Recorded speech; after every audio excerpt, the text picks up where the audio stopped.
Eu tenho um grande medo de que uma coisa terrível vá acontecer ao meu pai.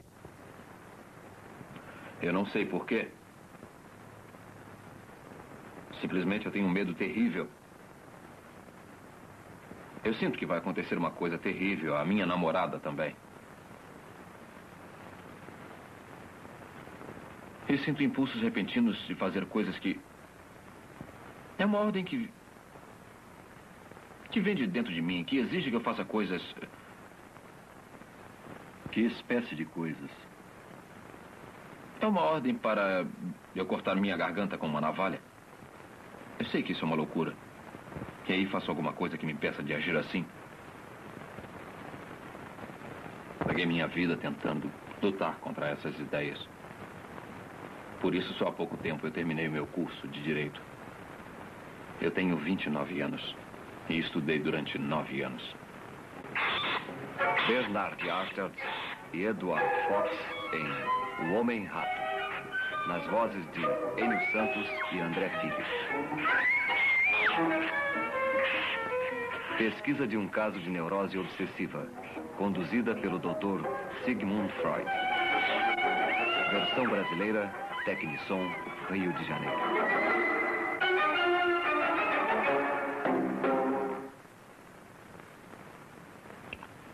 É tudo bem claro. Como se eu ouvisse a minha própria voz. Só que, na verdade, eu não estou falando.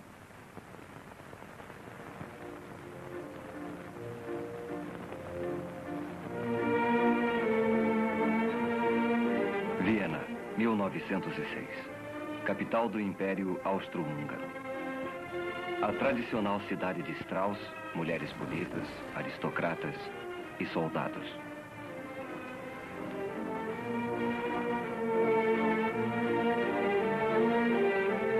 Mas Viena foi também o centro da nova ciência da psicanálise.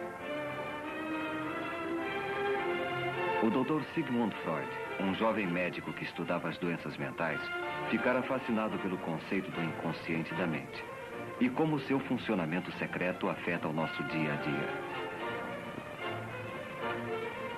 A maioria dos pacientes de Freud era formada de vienenses da classe média. Seus problemas e comportamento o levaram a crer que o motivo de tanta debilidade está escondido em nosso inconsciente e que são as experiências reprimidas e esquecidas de nossa infância que formam o inconsciente. Freud, um analista em atividade com 20 anos de experiência, estava com 50 anos. Ainda pesquisava e aprendia com as experiências de seus pacientes. Eu não tenho relações frequentemente, porque não tenho oportunidade. Eu acho as prostitutas repugnantes. Eu sinto que tenho desejo sexual normal, mas não sei como minha vida sexual estacionou. Eu posso lhe perguntar, que idade tinha quando teve a sua primeira relação? 26 anos. Há quanto tempo sofre com essas ideias, sua obsessão? Desde que eu era bem menino. Mas principalmente nesses últimos 4 anos. E o que o fez vir me consultar? Eu ouvi falar do senhor. Foi por isso que vim vê-lo. O paciente era advogado e oficial da reserva do exército austríaco. Embora Freud ainda não tivesse percebido, o homem estava a ponto de sofrer um completo colapso mental. As repetidas ordens que ele dizia receber, seguidas de tentativas para evitá-las, tinham reduzido sua vida a uma série de rituais sem sentido. A visita a Freud foi uma tentativa desesperada de achar a cura. Vamos deixar que o senhor pense no assunto. Amanhã poderá me dar a sua resposta.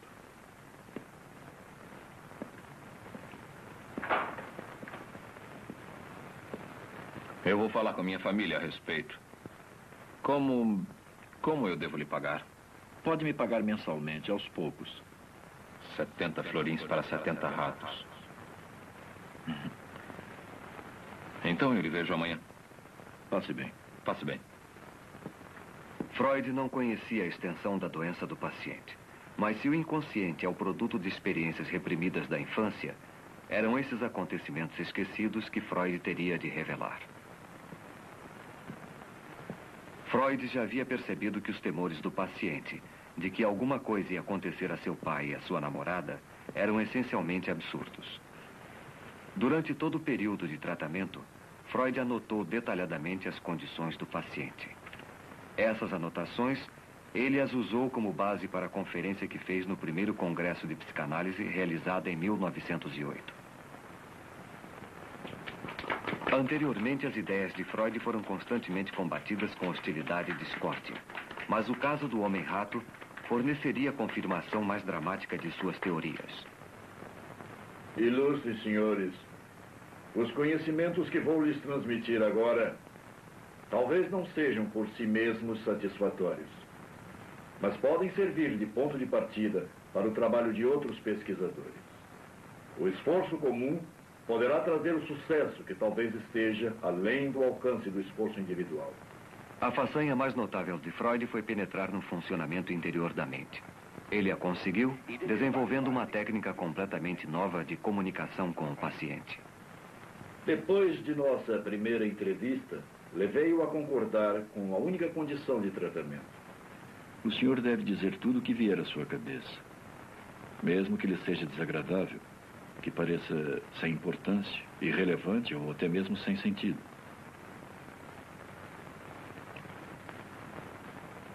Eu sempre fui atormentado por impulsos criminosos.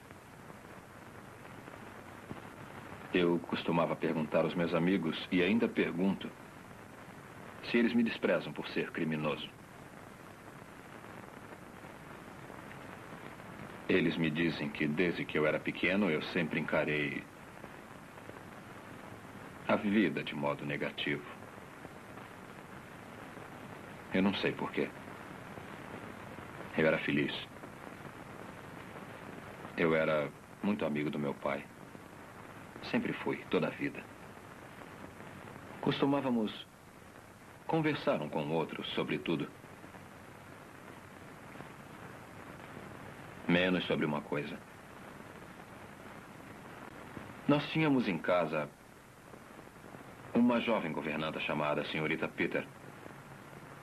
Essa cena veio à minha cabeça bem distintamente anos mais tarde. Ela usava pouca roupa. Eu estava deitado ao seu lado. Então pedi que ela me deixasse tocá-la. Ela disse que eu podia, sim. Desde que não contasse aquilo para ninguém. Usava muito pouca roupa. E seu corpo me deu a impressão de ser muito estranho. Permitiu que eu tomasse algumas liberdades com ela. E isso me deixou com um desejo atormentador de contemplar o corpo feminino. Eu me lembro de umas coisas que aconteceram depois dos 6 anos. Eu ainda consigo me lembrar com uma intensa excitação. Nós tivemos outra governanta, que também era jovem e muito bonita. Ela costumava tirar a roupa e ficar se admirando no espelho.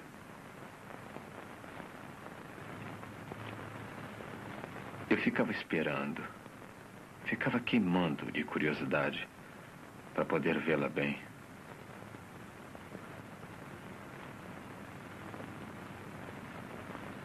Quando eu tinha 6 anos, já ocorriam comigo as ereções. Eu tenho a sensação de que havia alguma ligação entre elas e a minha curiosidade. E eu tinha a mórbida impressão de que meus pais sabiam o que eu estava pensando. Mas tinha um pressentimento de que, tendo esses pensamentos, alguma coisa terrível iria acontecer. E eu devia fazer tudo o que pudesse para evitar que ela acontecesse.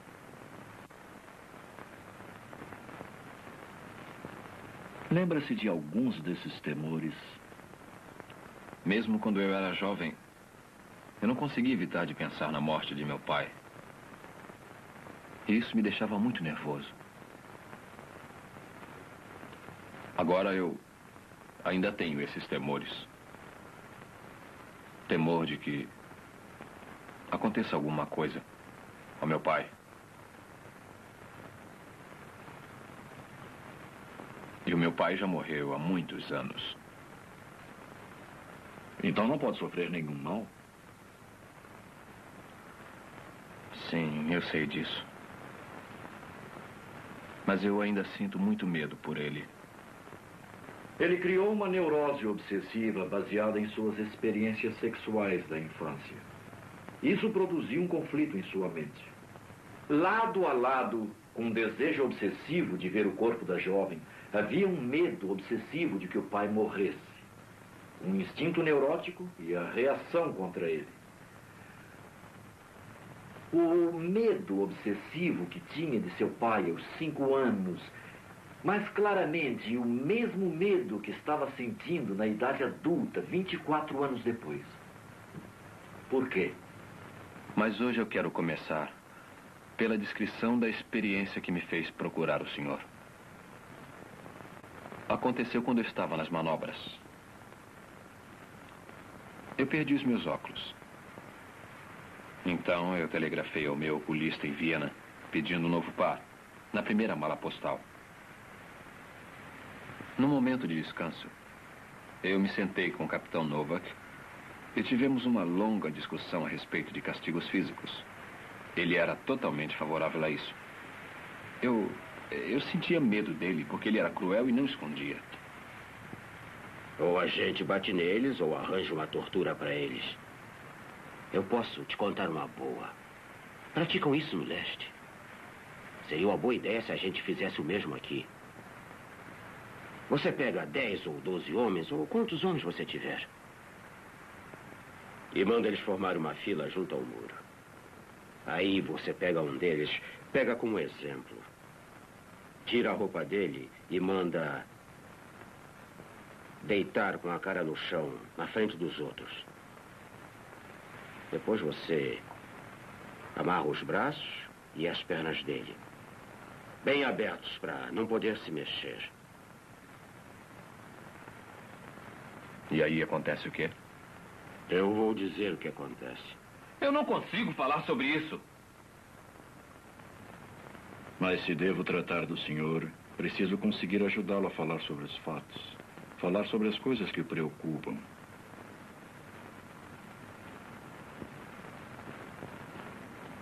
O prisioneiro foi trespassado.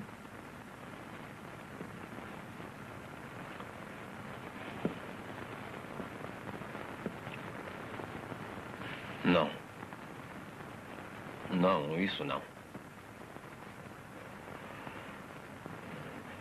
Mas eles pegaram um balde e colocaram o balde de boca para baixo. Sobre o traseiro do prisioneiro. Fazendo pressão sobre as nádegas dele. De boca para baixo. Aí você pega uns ratos que estavam sendo cuidadosamente guardados e põe os ratos debaixo do balde. Um por um. Não é muito divertido para o sujeito que está com o traseiro no balde, porque só há uma saída para os ratos que estão ali dentro. E você sabe qual é, não sabe? Eles forçam a saída. Através do ânus. Subitamente eu achei que isso estava acontecendo com alguém que era muito importante para mim. De quem se trata? Uma senhorita. Uma senhorita que eu admirava muito. Eu achei que a ideia era muito pouco comum para mim. Eu não costumo pensar dessa maneira. Eu acho mesmo que isso passou pela minha cabeça. E eu fiquei repetindo para mim mesmo que eu não deixaria isso acontecer. Não deixaria. E foi assim que eu consegui repelir a ambos. Eu não entendi isso. Ambos? É. E eu tive também a ideia do castigo estar sendo aplicado a meu pai. E teve essa ideia, muito embora seu pai esteja morto.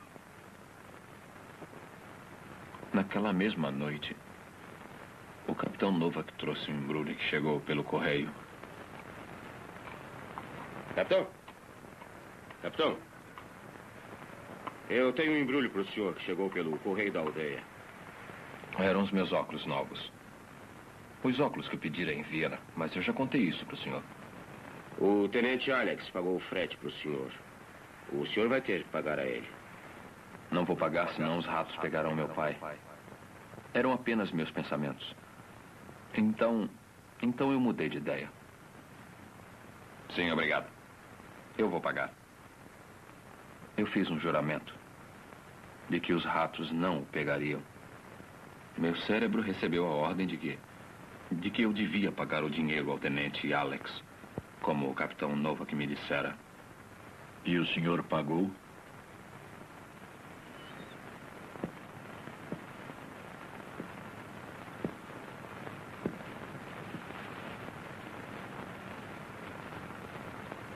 Naquele dia e nos 2 dias seguintes eu tentei pagar o dinheiro. Eu não consegui encontrá-lo. Depois eu o encontrei e fui para pagar, mas ele recusou. Disse que não estava mais trabalhando no posto dos Correios e que não havia pago o frete. Ele tinha sido pago pelo tenente Brown. Eu não consegui cumprir o meu juramento. Eu não consegui cumprir o meu juramento, capitão. Eu não consegui cumprir. E o que foi que o senhor fez? Eu fiz um plano.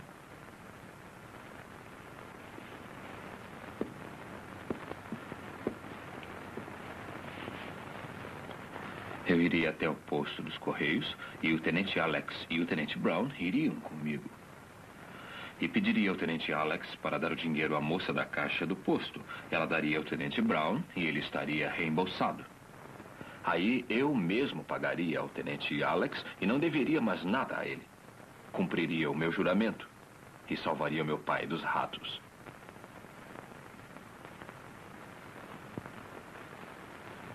Mas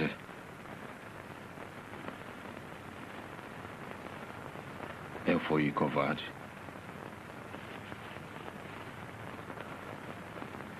Eu sempre fui covarde. Desde o tempo em que era menino. Por que se acovardou por ter de pagar a ele? Eu não queria parecer um idiota. Não podia me arriscar a pedir aos tenentes para fazerem aquela maluquice.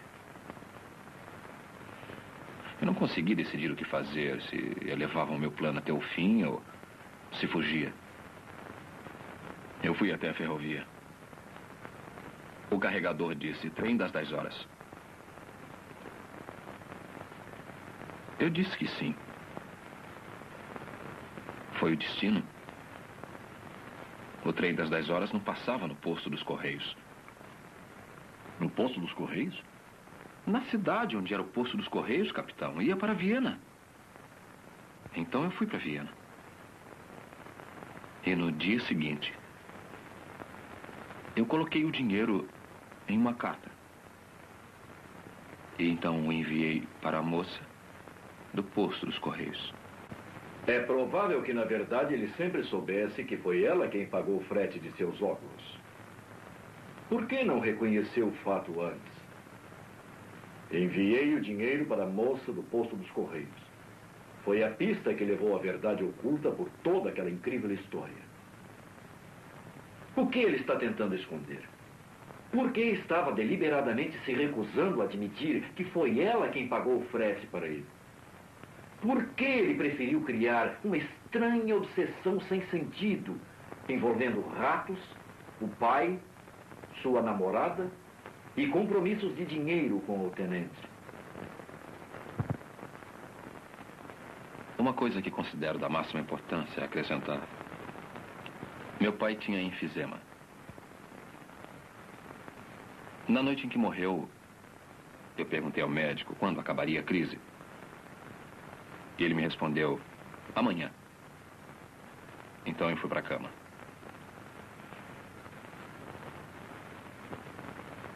Meu pai morreu naquela noite. Nunca entrou na minha cabeça que ele pudesse morrer. E ainda não consigo entender que esteja morto. Só depois de quase 2 anos de sua morte foi que eu comecei a me preocupar com isso. Comecei então a me considerar um criminoso. Porque eu não estava presente quando ele morreu. Foi imperdoável. Porque afinal eu era o filho dele. Então eu sou um criminoso. Eu vou tentar explicar. O que precisamos fazer é encontrar as ligações certas. Ligar os seus sentimentos de reprovação, de culpa, de autocensura com o que realmente os causou. Sabe, ninguém está acostumado a ter sentimentos fortes sem que consiga explicá-los.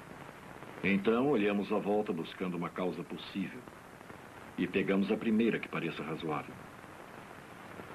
O senhor se agarra ao fato de estar ausente do leito de morte de seu pai. Mas fez a ligação errada.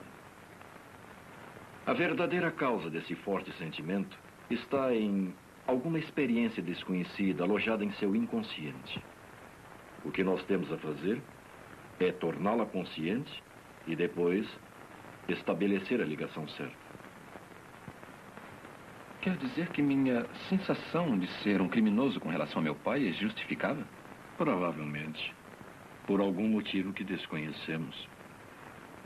Mas nesse ponto do seu tratamento, vai achar difícil aceitar isso. Eu jamais aceitarei porque é impossível. Eu nunca fui um criminoso para o meu pai. E mesmo que eu aceitasse a justificativa desse sentimento, eu não vejo em que isso poderia me ajudar. O senhor está aceitando que o seu sentimento não ajudaria. Mas ele pode ajudá-lo a lembrar-se dos acontecimentos que deram origem a ele. E que ainda estão ocultos em seu inconsciente. Eu gostaria de falar sobre meu pai. Eu tenho umas fotografias dele. Eu sempre trago comigo.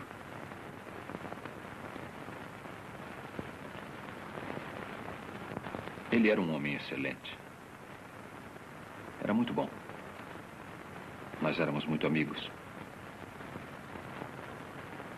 Era um soldado.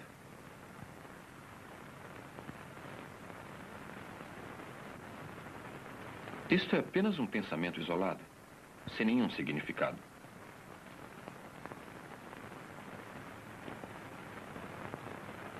Quando eu tinha 12 anos, me apaixonei por uma menina. Mas ela não gostava de mim. E eu pensei que ela só ia querer me namorar se o meu pai morresse. Ela sentiria pena. Mas eu tirei essa ideia da minha cabeça. E na verdade, me passou rapidamente pela cabeça. Não foi nada. O senhor se lembra de ter pensado em seu pai morto em alguma outra ocasião? Lembro. Isso foi uns 6 meses antes dele morrer. Mas não foi importante. Mesmo assim, conte.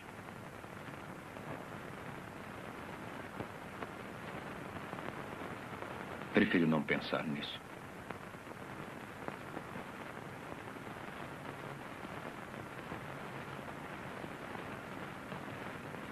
Compreendo que a lembrança é muito dolorosa. Não.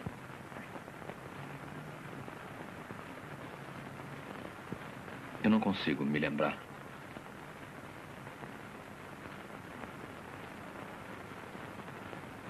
Foi uma dessas suposições. É que, se ele morresse, eu teria dinheiro para me casar. Mas eu afastei do pensamento. Mas se ele tivesse morrido, teria sido uma vantagem para o senhor. Mas eu não queria. Mas teria sido uma vantagem, não teria? Teria. Eu ainda estava muito apaixonado por ela na ocasião. Eu já a conhecia há mais de 10 anos. Eu me lembro. Tive esse mesmo pensamento na véspera dele morrer. O pensamento me apavorou. Eu não queria, nunca, a morte dele. Mas o senhor queria inconscientemente. Sabe, todo temor é um desejo reprimido. Desejou que seu pai morresse e sentiu-se ansioso, com medo, culpado. Por isso tenho de acreditar no oposto do que está dizendo. Eu teria desistido de tudo para salvá-lo. Esse amor tão intenso é o que está suprimindo o seu ódio. Eu desisti da felicidade. 3 vezes, desde o tempo em que era menino, desejou que seu pai morresse para que pudesse ter dinheiro e casar com a jovem que amava. Eu a amo. Mas eu nunca a desejei sensualmente, da mesma maneira que era excitado pela minha governanta quando eu era um menino. Os seus desejos sexuais normais foram inibidos pelas suas experiências da infância. E considera o seu pai um empecilho entre o senhor e o objeto de seus desejos sensuais. E o senhor o odiava por isso, desde quando era criança. Está enganado. Eu o amava. Eu o amava. Eu acho que devia ser fuzilado. Por que eu devo viver quando ele morreu? O senhor reprimiu o seu ódio e o enterrou antes dos 6 anos.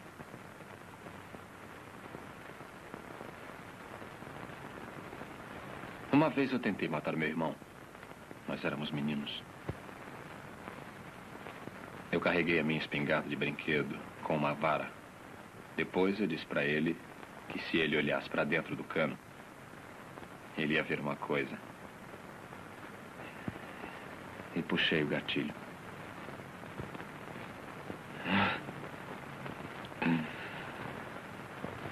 Mas ele não se machucou, não.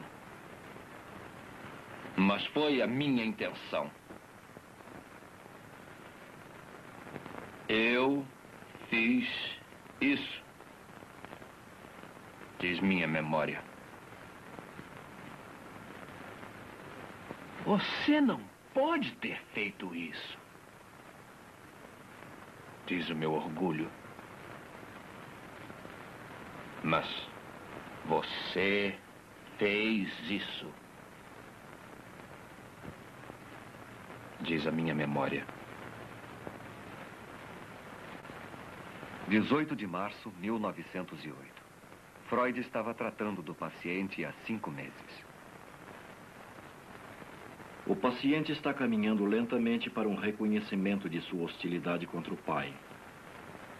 Ele negou a hostilidade, mas lembra-se de ter sentido hostilidade também ao irmão de quem gostava. A mesma hostilidade está também presente na atitude dirigida à sua namorada.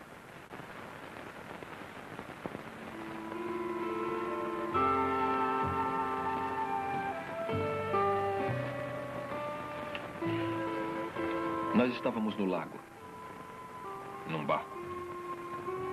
Ela adorava andar de barco. Mas eu temia que ela se resfriasse. Ela não usava roupas próprias para andar de barco. Então eu pedi a ela para colocar o meu chapéu. Ela recusou. Disse que ia ser uma bobagem. Mas eu forcei. Olha, vai chover. Eu acho que não. Vai, você vai se molhar. Você devia estar usando uma proteção. Não, eu estou perfeitamente bem. Pode deixar, Paul. Ponha o meu chapéu para você não se molhar. Não, eu estou bem, Paul. Ponha o meu chapéu. Que bobagem. Ponha o chapéu. Não. Ponha o chapéu. Não. Ponha o chapéu. Não. Ponha o chapéu. Não ponho. Ponha o chapéu. Não. Ponha o chapéu. Ponha o chapéu.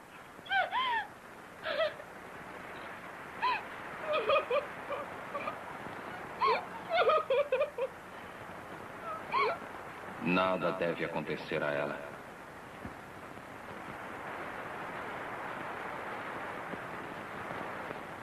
Nada deve acontecer a ela. Nunca.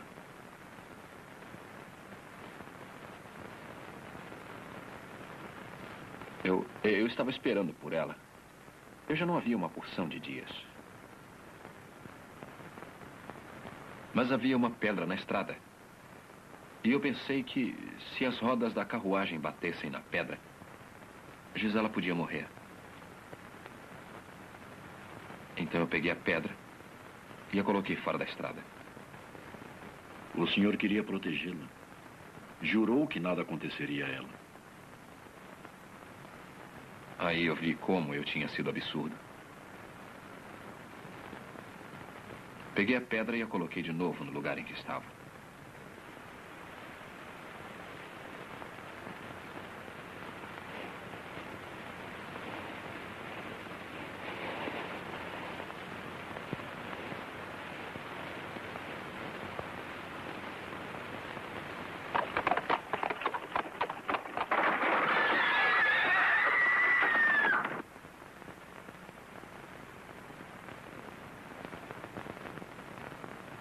Queria que ela vivesse, queria que morresse.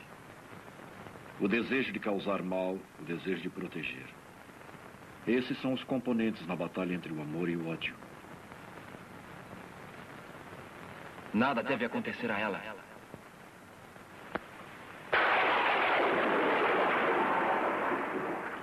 Dois, 3, 4, 5, 6, 7, 8, 9, 10, 11, 12, 13, 14, 15, 16, 17, 18, 19, 20, 21. Antes de 40 há o perigo dela morrer. Dela morrer! Morrer! 3, 34, 35, 36, 37, 38, 39, 40! 40! 40! 40!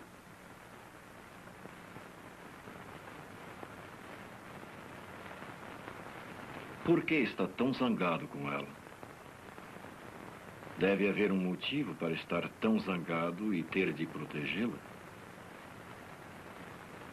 Talvez ela não o ame.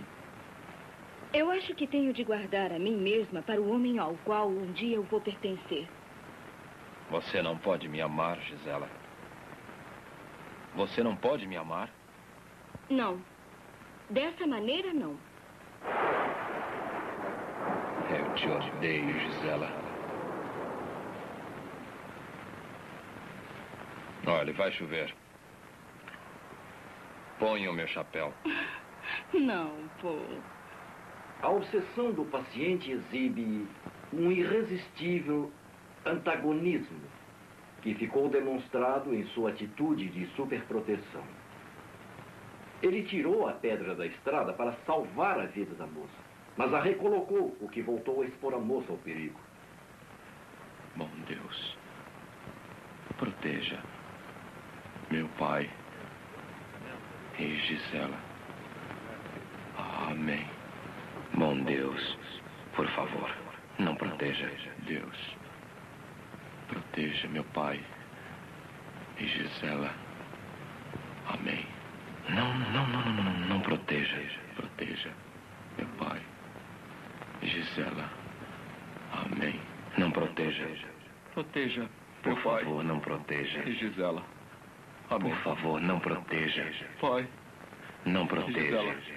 Não proteja. Pai. Não proteja. Gisela. Não proteja. Não proteja. Amém. Gisela. Amém. Não proteja. Gisela. Amém. Não proteja. Gisela. Gisela. Gisela. Amém. Gisela. Amém. Gisela. Amém. Gisela. Amém. Gisela. Amém. Gisela. Amém. Gisela. Amém. Gisela. Amém. Gisela. Amém. Gisela. Amém. Gisela. Amém. Gisela. Amém. Gisela. Amém.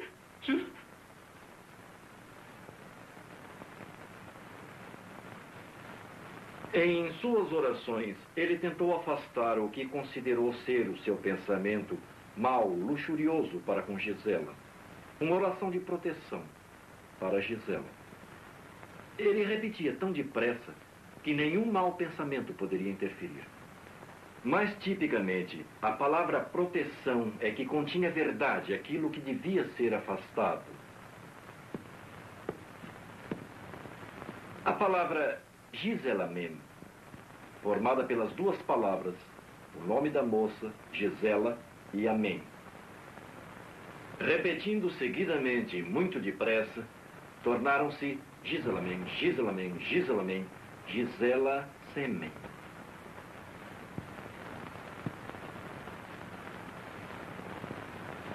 Ou, para ser mais claro, ele se masturbava com a imagem da moça. Ouvi o caso dele durante 6 meses. E foi logo depois desse tempo que atingimos um período muito difícil de tratamento. A hostilidade do paciente com relação ao seu pai, que já estava presente em seu relacionamento com seu irmão e sua namorada, começou a se revelar com relação a Freud. O paciente, sem conhecer a importância de seu comportamento, começou a transferir suas emoções para o analista e a viver no consultório as experiências que ainda estavam enterradas em seu inconsciente. Sobre o que o senhor quer falar hoje? É uma coisa que vem me perturbando no fundo da minha mente. Eu não disse ao senhor que quando meu pai morreu, ou logo depois dele morrer, a minha mãe insinuou que eu devia me casar com uma prima. Quando meu pai ainda estava vivo, também insinuou a mesma coisa. Ele queria isso. Ela era muito rica. E seria um bom casamento. Todo mundo dizia que seria um excelente começo para mim. Mas para mim não valia nada.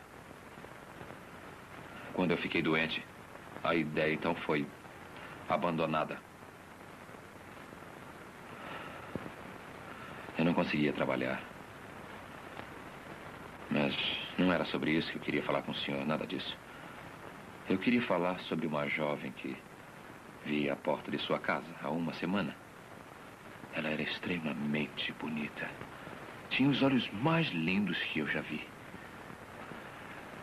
E ela me deixou muito excitado. Por que está fazendo isso? Por que está fazendo isso? Por que põe a sua filha na porta de casa para excitar-me? Eu confiei em você como um amigo. Mas está sendo bonzinho comigo só para eu me casar com ela. É por isso que está me tratando tão bem. Você quer que eu seja o seu genro? Eu a desprezo, eu a odeio, eu a detesto, eu também o odeio, mas admiro a sua esperteza. Está transferindo para mim a sua aversão à possibilidade de casamento? Essa não é a prima rica com quem sua mãe queria que casasse? O senhor é quem a está promovendo a minha filha. O senhor é mesmo muito esperto. Consegue insinuar coisas estúpidas, sim. E é muito inteligente também. Oh, muito inteligente. Esconde suas verdadeiras intenções. E sabe que ela tem olhos muito bonitos. Tão bonitos que cheguei a sonhar com ela.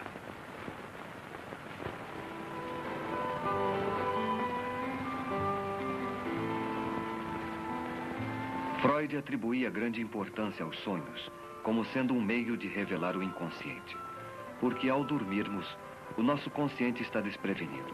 As ações em nossos sonhos, interpretadas corretamente, dão uma clara indicação dos desejos reprimidos e ansiedades alojados em nosso inconsciente.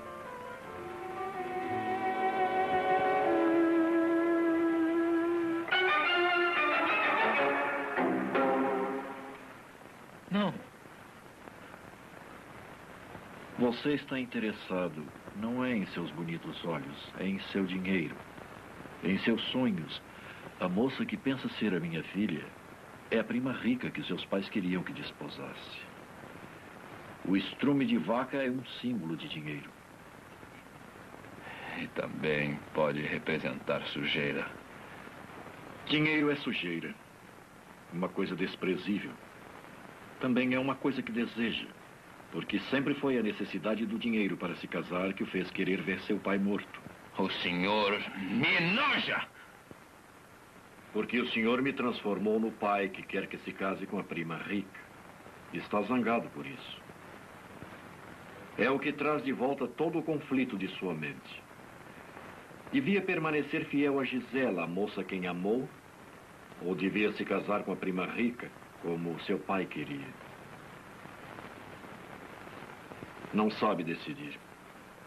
E para evitar enfrentar o problema, ficou doente. Não podia trabalhar porque não queria trabalhar.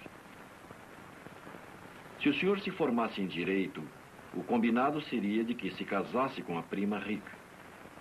Mas o senhor não queria.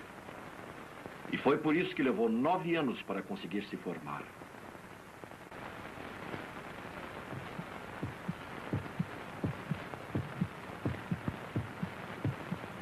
Depois que meu pai morreu, eu trabalhei. Trabalhei muito, mesmo encontrando dificuldade. Eu queria trabalhar para poder me casar.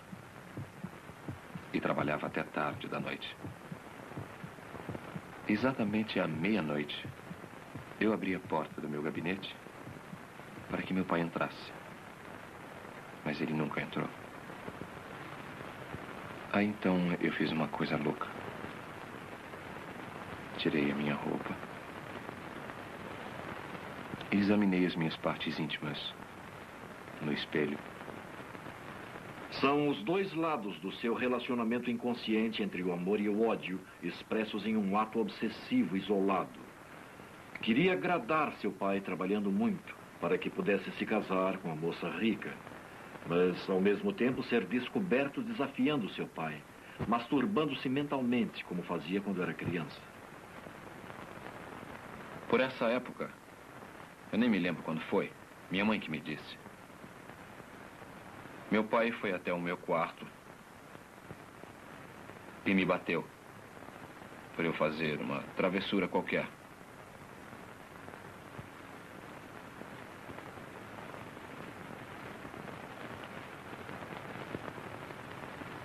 Eu tinha mordido alguém. A surra de seu pai estava ligada em seu inconsciente às suas travessuras sexuais. Eu mordi alguém e ele me bateu por isso. Seu rato! Rato sujo! Imoral! Por que não me põe lá na rua? Está me transformando no pai com quem está zangado. Não.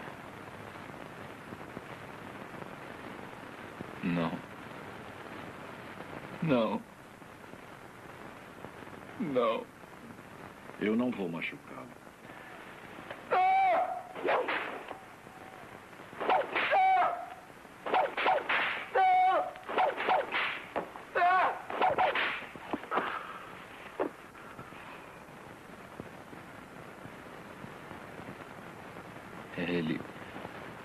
Ele bateu tão forte. Ele não parava mais de me bater. Esse menino ou será um grande homem, ou será um criminoso. Eu sempre fui atormentado por sentimentos criminosos. Impulsos criminosos. Gradualmente, o paciente foi convencido. O pai que ele amava também odiava. Meu pai morreu há muito tempo. Então não lhe pode fazer nenhum mal. É, eu sei disso. Mesmo assim, ainda receio. Ele reprimira seu ódio aos 6 anos de idade.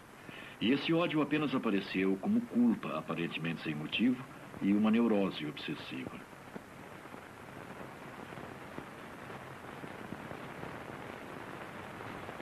Era um rato. Estava se alimentando do corpo de meu pai.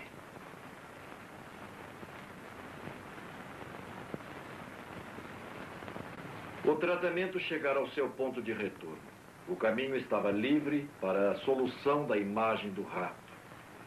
Tendo aceito, depois de uma luta de 10 meses, a relação de amor e ódio com seu pai, ele estava apto a me contar coisas que eu pude refazer e explicar os motivos das histórias sobre os ratos. A história de ratos do capitão tornou-se o ponto central de referência para uma série de associações retrocedendo até a sua infância. E ratos adquirem uma série de significados simbólicos. Foi arranjar dinheiro para poder se casar. O motivo de querer ver seu pai morto. Dinheiro é sujeira. Uma coisa desprezível. E ratos são a mesma coisa. Tantos florins por tantos ratos. Quando eu era menino, eu vi ratos serem mortos com pauladas.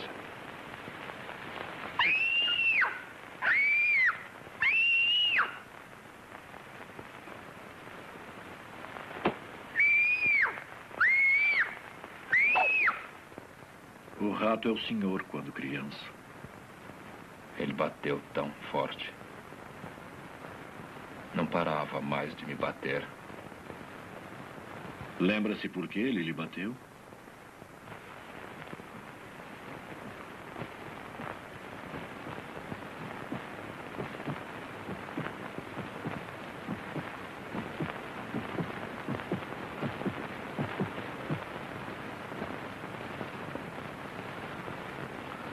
Eu mordi alguém.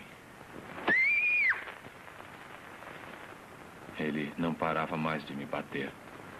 Assim, no rato, o paciente viu uma imagem viva de si mesmo. A crueldade do capitão Novak e seu amor ao castigo corporal também lembraram inconscientemente as surras da sua infância. Em seus delírios obsessivos, o paciente imediatamente ficava hostil com seu pai. A tortura do rato devia ser aplicada a seu pai, mas ele o amava e, para protegê-lo, fez um juramento. Eu preciso devolver o dinheiro ao tenente Alex. Senão os ratos vão pegar o meu pai. Esta foi uma promessa que não pôde manter, porque sabia que, na verdade, devia o dinheiro à moça dos Correios. No dia seguinte, enviei o dinheiro para a moça do posto dos Correios. Ela sabia que nós nos gostávamos.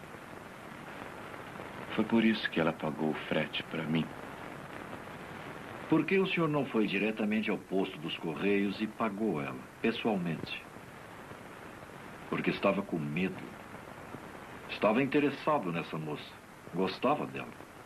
Pensou em dormir com ela. E se dormisse, seria infiel à moça a quem amava, Gisela. Mas desistindo de Gisela, estaria agradando a seu pai, que, embora estivesse morto, queria que se casasse com a prima rica. Inconscientemente, o senhor suprimiu o fato de que devia dinheiro à moça dos Correios, porque lembrava conflitos que eram muito penosos para serem lembrados. Conflitos que o fizeram em pedaços desde o começo de sua doença. Não sabia se continuava a obedecer seu pai ou se devia se manter fiel à mulher que tanto amava.